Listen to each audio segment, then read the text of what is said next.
Hi, I'm Genevieve from Lewis Visuals. The first stage of any project is to establish and define the brief.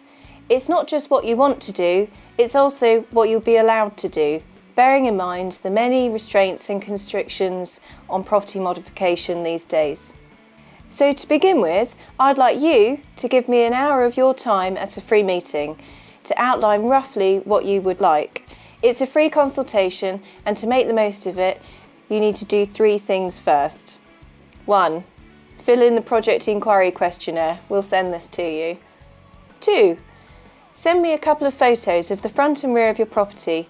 Pictures from your phone will be absolutely fine. 3. Dig out any old plans or drawings that you may have. For example, estate agent plans are ideal. Now, with all that information, I'll be able to do some sketches for you there and then, with you right there to help me and guide me. Without it, you really won't be making the most of our free hour together.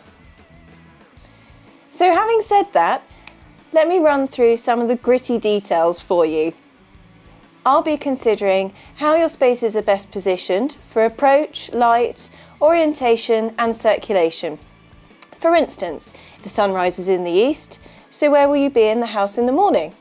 And the same consideration applies for the south at midday and the west in the evening. We wouldn't want, for instance, to be providing you with a WC that is south-facing, which will be taking up the main garden views, and especially if it has a rabbit warren of corridors just to get you there. Budget is the main driving factor. We have a very helpful build cost calculator on our website, which multiplies your new floor area by around £1,200 to £1,500 per square metre. Attic conversions are generally a fixed price depending on the size, and internal alterations can vary greatly.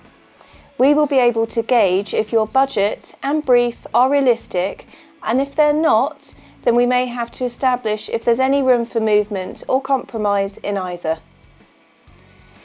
The other main considerations when designing is planning permission. There are many other factors to planning which are dependent on your location and previous planning consents.